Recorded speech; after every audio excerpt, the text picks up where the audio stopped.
दोस्तों, वंश मेडिकल के ऑनलाइन प्लेटफॉर्म पे मैं संजीव आप सभी का एक बार फिर से स्वागत करता हूं। और आज हम पढ़ रहे हैं डीएमएलटी फर्स्ट ईयर। क्यों पढ़ना पड़ रहा है अपने को? क्योंकि जो डीएमएलटी फर्स्ट ईयर के बच्चे हैं ना, उन्होंने कमेंट भी कर रखा है और इंस्टाग्राम पे भी बहुत मैसेज कर रखे हैं कि डीएमएलटी फर्स्ट ईयर की भी क्लास स्टार्ट कराओ कराओ कराओ कराओ, इसलिए करानी पड़ रही है अपने को। ठीक है, तो अब हम हाँ, और जो मतलब अपने वीडियो कैसे आएंगे, एक टॉपिक हो जाएगा अपना डीएमएलटी सेकंड ईयर का, एक हो जाएगा फर्स्ट ईयर का। इस टाइप से हम सारा सिलेबस कवर कर लेंगे 2 महीने में। तो ठीक है, क्योंकि इनकी भी तो एग्जाम आ रही है ना, डीएमएलटी फर्स्ट ईयर वालों की जो 20-21 बैच है उनकी। ठीक है, चलो करते हैं हम। सबसे पहले क्या आ जाएगा अपना physical examination, chemical examination, microscopic examination. किस में आएगा? यूरिन एग्जामिनेशन में। सही है। ये टॉपिक किसका है? क्लिनिकल पैथोलॉजी का। क्लिनिकल पैथोलॉजी का क्या है? मतलब 3 सेल सब्जेक्ट। एक हो जाएगी हीमेटोलॉजी, एक हो जाएगा एनाटोमी फिजियोलॉजी, एक हो जाएगा पैथोलॉजी। कौन सी वाली? Clinical pathology. ठीक है, तो ये हो जाएगी अपनी 3 सिलेबस। तो अपने इसमें सबसे पहला स्टार्ट कर रहे हैं क्लिनिकल पैथोलॉजी। उसमें सबसे पहला सिलेबस के अकॉर्डिंग चलेंगे अपन। ठीक है, यूरिन एग्जामिनेशन पढ़ेंगे, उसमें यूरिन एनालिसिस है ना वो पढ़ेंगे। उसमें भी 3 आते हैं, physical examination, chemical examination, microscopic examination. ठीक है, अब फिजिकल का मतलब क्या है? फिजिकल का मतलब क्या है? जैसे ये टेस्ट ट्यूब है, सैंपल ले लिया हमने, अपीयरेंस क्या है इसका, वॉल्यूम क्या है, पीएच क्या है, मतलब आंखों से दिख रहा है रे, स्पेसिफिक ग्रेविटी क्या है। ठीक है, आंखों से जो दिख रहा है ना, उनको वो एग्जामिनेशन करते हैं ना, तो उसको क्या बोलते हैं? Physical examination. फिर आता है केमिकल एग्जामिनेशन। केमिकल में नाम में आ रहा है केमिकल, केमिकल्स डालेंगे, मतलब टेस्ट करेंगे। जितने भी टेस्ट आएंगे, प्रोटीन के लिए आ गया, ग्लूकोज के लिए आ गया, वो सब आ जाएंगे केमिकल एग्जामिनेशन में। माइक्रोस्कोपिक में क्रिस्टल सेल्स वगैरह ये सब हम देख लेंगे, किसमें? माइक्रोस्कोप के थ्रू जो एग्जामिनेशन करते हैं ना, उसको बोल देते हैं माइक्रोस्कोपिक एग्जामिनेशन। तो पहला हम पढ़ेंगे फिजिकल एग्जामिनेशन। ठीक है, हाँ, तो अब हम पढ़ते हैं फिजिकल एग्जामिनेशन। ठीक है, जो फिजिकल एग्जामिनेशन है, देखो अपना चल रहा है यूरिन एग्जामिनेशन, उसमें चल रहा है फिजिकल एग्जामिनेशन फर्स्ट। उसमें हम पढ़ेंगे नॉर्मल यूरिन में क्या क्या होता है, जैसे वॉल्यूम क्या है, उसका कलर क्या है, ऑर्डर मतलब स्मेल क्या है, पीएच क्या है, स्पेसिफिक ग्रेविटी क्या है। ठीक है, इस अपेरेंस क्या है उसका, वो देखो। जैसे ये टेस्ट ट्यूब है, इसका मतलब कलर कैसा दिख रहा है अपने को? अगर पेल येलो दिख रहा है तो नॉर्मल है, क्योंकि नॉर्मल जो कलर होता है यूरिन का वो होता है पेल येलो। ठीक है, स्मेल कैसी आ रही है? अगर एरोमेटिक आ रही है तो नॉर्मल है, अगर दूसरी आ रही है तो वो एब नॉर्मल है। वो आगे पढ़ेंगे हम। पीएच, जब हम जो पीएच जब उसका टेस्ट करते हैं हम, तो नॉर्मल कितनी होती है उसकी? 6.8 टू 8.0। ठीक है, अब मेरी बात सुनो, अब हम ऐसे ही सारे पढ़ते हैं। एक बार देखो, नॉर्मल यूरिन में क्या क्या है। वॉल्यूम कितना होता है नॉर्मल का? 1 से 1.5 लीटर। ठीक है, कलर कैसे होता है? पेल येलो होता है नॉर्मल का। पेल मतलब हल्का, हल्का येलो होता है, हल्का पीला। ठीक है, ऑर्डर या स्मेल की बात करें तो उसमें एरोमेटिक स्मेल आती है, नॉर्मल की बात है। ठीक है, पीएच 4.6 से 8.0 होती है। ठीक है, 4.6 से 8.0 होती है किसकी? मतलब उसको हम क्या बोलेंगे?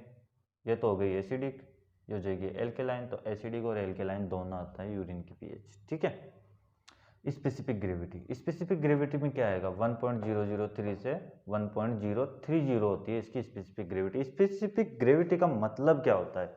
मतलब यूरिन कितना गाढ़ा है, गाढ़ापन, यूरिन का गाढ़ा कितना है वो। ठीक है, कितना गाढ़ा है यूरिन, उसको हम क्या बोलते हैं? Specific gravity. वो कितनी होती है? 1.003 से 1.030। ठीक है, अपेरेंस, अपेरेंस मतलब दिख कैसे रहा है? जैसे टेस्ट ट्यूब है, इसके आर पार दिख रहा है या नहीं दिख रहा है, टर्बिडिटी मतलब धुंधलापन है या नहीं है। ठीक है, तो नॉर्मल यूरिन होता है ना, उसके आर पार दिखता है, मतलब वो क्लियर होता है जो नॉर्मल है। देखो वॉल्यूम 1 से 1.5 लीटर, कलर हो जाएगा पेल येलो, ऑर्डर या स्मेल हो जाएगी एरोमेटिक।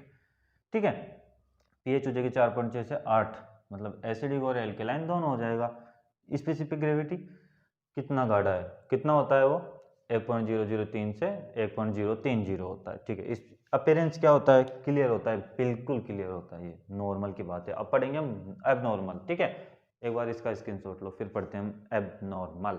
हाँ, तो अब हम स्टार्ट कर रहे हैं अपना जो यूरिन एग्जामिनेशन चल रहा है उसके अंदर एब नॉर्मल यूरिन। ठीक है, अब एब नॉर्मल यूरिन से मतलब क्या है? देखो नॉर्मल तो हमने देख लिया कि नॉर्मल में क्या क्या होता है, वॉल्यूम वगैरह क्या होता है। नॉर्मल का वॉल्यूम कितना था?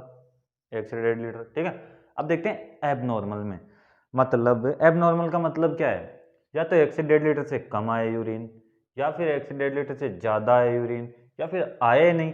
अब ज़्यादा आएगा 1 से 1.5 लीटर से तो उसको हम बोल देंगे पॉलीयूरिया, कम आएगा तो उसको बोल देंगे ओलिगोयूरिया, और आएगा ही नहीं तो उसको बोल देंगे हम एनयूरिया। ठीक है, वो अलग अलग डिजीज के कारण या फिर फिजियोलॉजिकल कंडीशन के कारण हो सकता है अपने। ठीक, अब देखते हैं हम जो एबनॉर्मल यूरिन है first on the basis of volume, volume के बेस पे, मतलब एबनॉर्मल कैसे आता है वॉल्यूम के बेस पे, नॉर्मल क्या आता है 1 से 1.5 लीटर। ठीक है, अब फर्स्ट कंडीशन बनती है इसमें पॉलीयूरिया। पॉलीयूरिया में क्या होगा, 1 से 1.5 लीटर से ज्यादा है यूरिन। ठीक है, 1 से 1.5 लीटर से मतलब एक्सिस ऑफ यूरिन, ज्यादा मात्रा में है। एक्सिस का मतलब ज्यादा, इंक्रीज हो क्या है 1 से 1.5 लीटर से। ठीक है, अब ये ज्यादा आ क्यों रहा है, इसके कॉज मतलब कारण, क्या कारण हो सकते हैं इसके, रीजन, क्या क्या रीजन हो सकते हैं। ठीक है, वो फिजियोलॉजिकल, फिजियोलॉजिकल फिजियोलॉजिकल मतलब क्या है, फिजियोलॉजिकल से है, फिजियोलॉजिकल से मतलब क्या है, फिजियोलॉजिकल से मतलब है जो मतलब गर्मी है या सर्दी है, जो शारीरिक जो चेंजेस होते हैं ना उनसे मतलब है अपने को। ठीक है, वो देखो फिजियोलॉजिकल में पॉलीयूरिया, अपने को भी पता है अगर हम ज्यादा पानी पियेंगे, ज्यादा ही पी लिए तो जाहिर सी बात है ज्यादा यूरिन आएगा। ठीक है, या फिर सर्दी है तो सर्दियों में भी अपने पास पता है अपने को कि ज्यादा यूरिन आएगा। ठीक है, फिजियोलॉजिकल में क्या आ जाएगा, या तो कोल्ड सीजन चल रहा हो, सर्दियों का सीजन, शादियों का नहीं सर्दियों का। ठीक है, सर्दियों का सीजन चल रहा हो, cold season, highly intake water मतलब ज्यादा पानी पी रहे हो। जस्ट इसका अपोजिट किस में आ जाएगा, ओलिगोयूरिया में, क्या, समर सीजन मतलब गर्मियों का सीजन चल रहा हो और लेस इंटेक्ट वाटर मतलब कम पानी पियेंगे तो जाहिर सी बात है डिहाइड्रेशन की कंडीशन होगी और यूरिन कम लगेगा अपने को।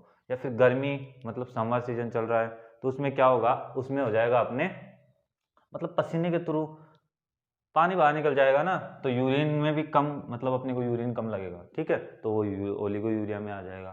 ठीक, तो ये देखते हैं कोज, कोज में क्या आ जाएगा, physiological cold season, highly intake water first, और पैथोलॉजिकल मतलब डिजीज कंडीशन है। पैथोलॉजिकल में देखो diabetes mellitus, diabetes insipidus, kidney failure, alcohol और सिकल सेल एनीमिया, ये आ जाएगी पैथोलॉजिकल कंडीशन के अंदर। अब अपने को ये तो याद करना पड़ेगा। ठीक है, इसी प्रकार से आ जाएगा ओलिगोयूरिया, ओलिगोयूरिया मतलब 1 से 1.5 लीटर से कम आए, डेफिशिएंसी ऑफ मतलब कमी हो जाए यूरिन की। और कोज क्या कारण हो सकते हैं, फिजियोलॉजिकल में समर सीजन, गर्मियों में वैसे ही कम लगेगा तो ओलिगोयूरिया में आ जाएगा 1.5 लीटर से 1 से 1.5 लीटर से कम। Less intake water, less intake water का मतलब पानी कम पिए तो जाहिर सी बात है वैसे ही कम अपने को यूरिन लगेगा। ठीक है, कोज फिजियोलॉजिकल में हो गए दो, अब पैथोलॉजिकल में यूटीआई इन्फेक्शन हो जाए, ठीक है, यूरिनरी ट्रैक्ट इन्फेक्शन हो जाए, ठीक है, डिहाइड्रेशन हो जाए, डिहाइड्रेशन के अंदर, और ग्लोमेरुलस नेफ्राइटिस, जो ग्लोमेरुलस होते हैं, नेफ्राइटिस मतलब जो आइटिस का मतलब होता है इन्फ्लामेशन, तो उनके अंदर इन्फ्लामेशन हो जाए, या फिर इनलार्जमेंट जो प्रोस्टेट ग्लैंड होती है, तो इनलार्जमेंट प्रोस्टेट ग्लैंड इसमें भी आएगा और इसमें भी आएगा। क्यों, क्योंकि अगर ये इनलार्ज हो जाएगी, बड़ी हो जाएगी तो क्या होगा, या तो यूरिन कम आएगा या आएगा ही नहीं। ठीक है, ज़्यादा बड़ी हो जाएगी तो आएगा ही नहीं। ठीक, अब एनयूरिया, एनयूरिया में एब्सेंट ऑफ यूरिन मतलब आए नहीं यूरिन। अब कोच किडनी की कोई डिजीज हो गई हो, एब्सेंट, या फिर किडनी है ही नहीं, एब्सेंट ऑफ किडनी, स्टोन हो गया हो किडनी के अंदर, कोई मिसमैच ब्लड ट्रांसफ्यूजन जो करते हैं हम, मिसमैच हो गया हो, अच्छे से नहीं किया हो, गलत कर दिया हो, ठीक है, ट्यूमर हो जाए, ट्यूमर वगैरह हो जाए किडनी के अंदर, इनलार्जमेंट प्रोस्टेट ग्लैंड, तो ये हो गया अपना एनयूरिया। देखो पॉलीयूरिया में क्या था, 1 से 1.5 लीटर से ज़्यादा, इसमें कम, इसमें आए नहीं। ठीक है, लास्ट वाले में फिजियोलॉजिकल चेंजेस आ जाएगा, इसमें कोल्ड सीजन, इसमें आ जाएगा summer season, highly intact water मतलब ज़्यादा पानी पिया है, उसमें कम पानी पियेंगे तो वैसे ही कम आएगा, इसमें ज़्यादा पियेंगे तो ज़्यादा यूरिन आएगा। ठीक है, ये तो अपने को डिजीज तो याद करनी पड़ेगी। देखो diabetes mellitus, diabetes insipidus, kidney fail हो गई हो, एल्कोहल वगैरह पीते हैं उनके अंदर ये डिजीज हो जाती है, पॉलीयूरिया ज़्यादा आता है उनके अंदर, सिकल सेल एनीमिया। ठीक है, और इधर आ जाएगा ओलिगोयूरिया, ओलिगोयूरिया में क्या आ जाएगी, डेफिशिएंसी हो जाएगी, 1 से 1.5 लीटर से कम आएगा। फिजियोलॉजिकल चेंजेस में आए, हम देख सकते हैं समर सीजन चल रहा हो, कम पानी पी रहे हो तो UTI, glomerulus nephritis, dehydration, enlargement prostate gland वगैरह। एनयूरिया में क्या होगा, एब्सेंट ऑफ यूरिन। कोज में क्या आ जाएगा, किडनी डिजीज हो जाए, एब्सेंट ऑफ किडनी, या फिर stone, mismatch blood transfusion, tumour, tumour वगैरह हो जाए, इनलार्जमेंट प्रोस्टेट ग्लैंड। या तो फिजियोलॉजिकल जो अपने को चेंजेस वगैरह और देख लिया हमने। ठीक है, तो अब जो फर्स्ट था अपना